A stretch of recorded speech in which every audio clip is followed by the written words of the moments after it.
అంటే ఎలా మారిపోయిందంటే ఇప్పుడు మీడియా డిబేట్స్ ఎక్కువగా 130, 140, 164 మంది వాళ్ళు గెలిచారు కూటమి. దాదాపు 130 పైచిలకు దాదాపు 31 మంది తప్ప మిగతాందరూ ఓటమికి దగ్గరగా ఉన్నారు అనేది ఒక అసెస్మెంట్ దాంట్లో వచ్చినాయి.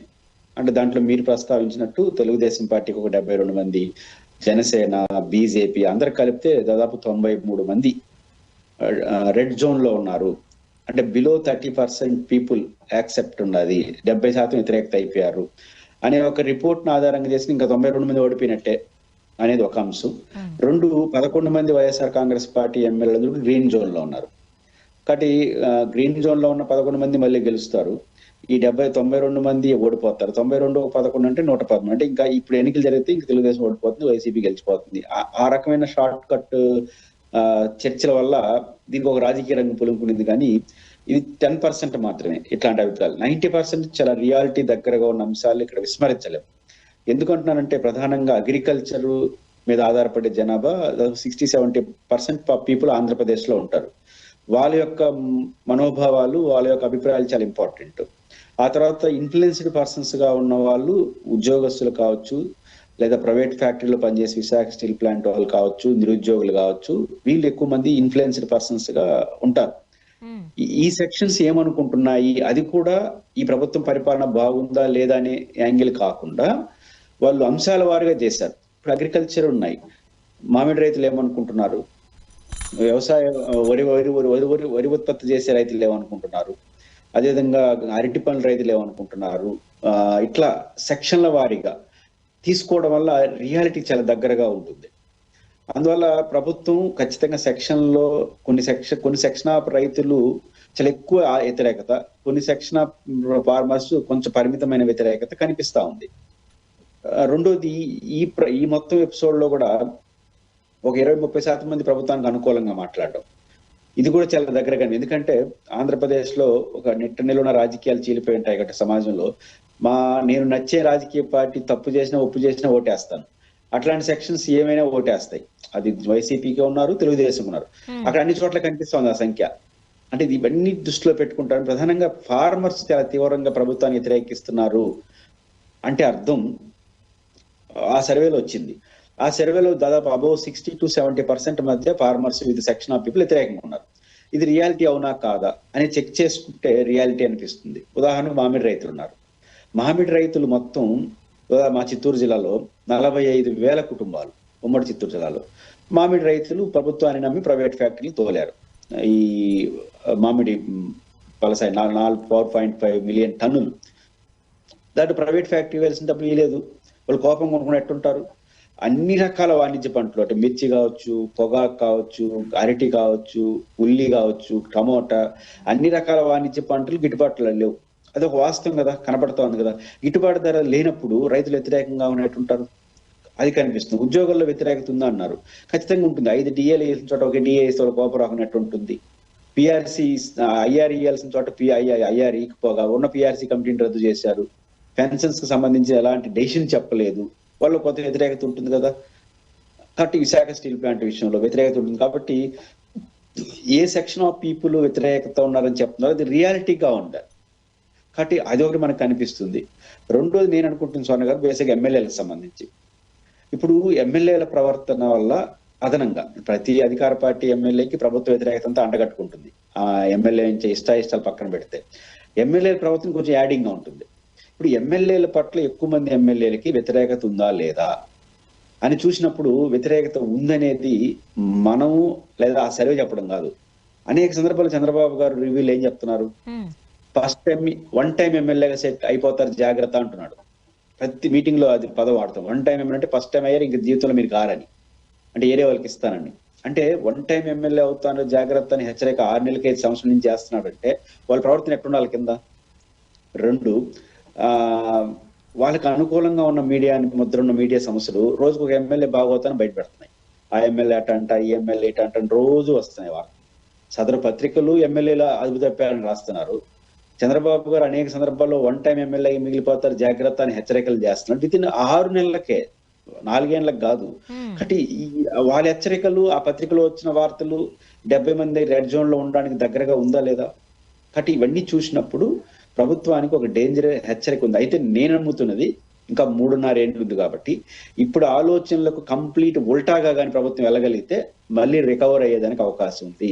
కాబట్టి ఈ వచ్చిన సర్వేలకి రాజకీయ రంగులు వేసి వాళ్ళు అట్లే అంటారని అనేస్తారంటే మీకు నష్టం. అలా కాకుండా సెక్షన్ల వారికి ఎందుకు వ్యతిరేకత వస్తుందో ఒక రియాలిటీని చెక్ చేసుకొని కానీ ప్రభుత్వం మార్చుకుంటే ఇది ఒక అవకాశం. మార్చుకోకపోతే స్వర్ణ గారు ఇంకొక 6 నెలల నుంచి సంవత్సరం వరకు ఇదే రూట్ లో వెళ్తే మళ్ళీ మార్చుకోవడానికి ఏమి ఉండదు. ప్రజలు ఇక్కడ సహనానికి కొన్ని అద్దులు ఉంటాయి. కాబట్టి ఇప్పుడు ప్రెసిడెంట్ కోపంగా ఉన్నారు, అది వ్యతిరేకంగా మారే లోపలగానే ప్రభుత్వం ఉల్టాగా ఆలోచిస్తే ఇప్పటికీ ప్రభుత్వానికి మంచిది. అంటే ఈ సర్వే రిపోర్ట్లు ఒక రకంగా ప్రభుత్వానికి మంచి హెచ్చరిక.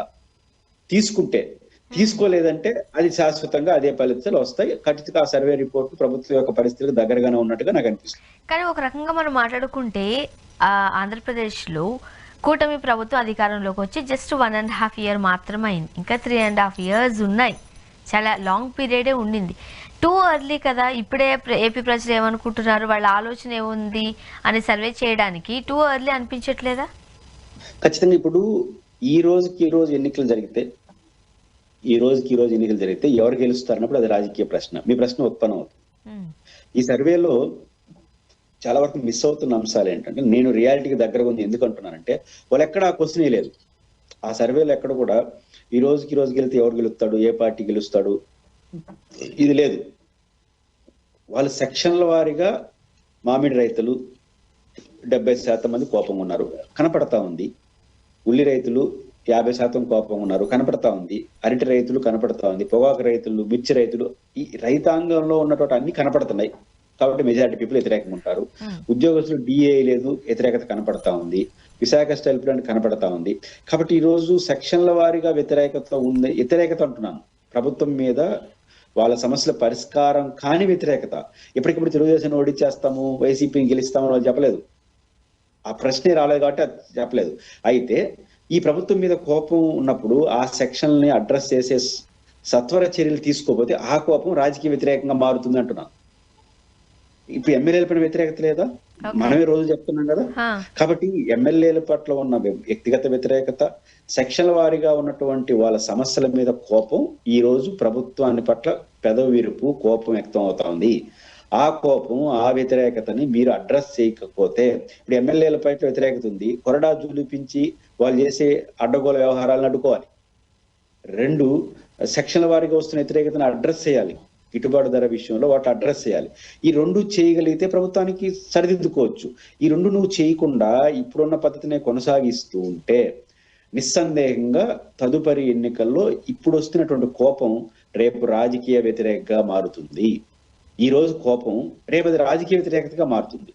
కాబట్టి రాజకీయ వ్యతిరేకతగా మారిందంటే వ్యతిరేకంగా కొట్టేస్తారు. కాబట్టి ఈ రోజు అది కాదు. కానీ మీరు ఉల్టాగా తీసుకుంటున్నారా? లేదా అంతా బాగుంది, మేము బ్రహ్మాండం, ఇది మంచి ప్రభుత్వం అనేది చెప్తున్నారు, అదే చెప్పుకుంటా నడుస్తున్నారు అనుకోండి. ఇది మంచి ప్రభుత్వం అనేసి మీరు అట్లే పోయినారు అనుకోండి, వాళ్ళు అట్లే పోతారు, చివరకు రివర్స్ అవుతుంది ఫలితం. కాబట్టి ప్రభుత్వం ఎట్లా తీసుకుంటుంది ఇది అనేది బట్టి ఉంటుంది. ఈ రోజుకి అది రాజకీయ వ్యతిరేకత కాదు, సమస్యల మీద వ్యతిరేకత. రేపు అది రాజకీయ వ్యతిరేకత మారడానికి 6 నెలల నుంచి సంవత్సరం చాలు. ఎప్పుడు మీరు మార్చుకుంటే ఆలోచిస్తారు ప్రజలు. ఓకే, అంటే మనం కూటమి ప్రభుత్వం అధికారంలోకి వచ్చినప్పుడు ఆ నంబర్ చూసినట్లయితే, డిజిట్ చూసినట్లయితే వైసీపీ మీద వద్దు అనుకునే చాలామంది కూటమి ప్రభుత్వానికి అధికారంలో కూర్చోబెట్టారని చెబుతూ ఉన్న నేపథ్యంలో ఈ 1.5 yearలో ప్రతిపక్షంలో ఉన్న వైసీపీ మీద అంత సానుభూతి పెరగడానికి గల కారణాలు ఏంటి? అలాంటి ఈవెంట్స్ ఏమైనా జరిగాయా ఏపీలో? అంతగా ఏమన్నా కనిపిస్తున్నాయా?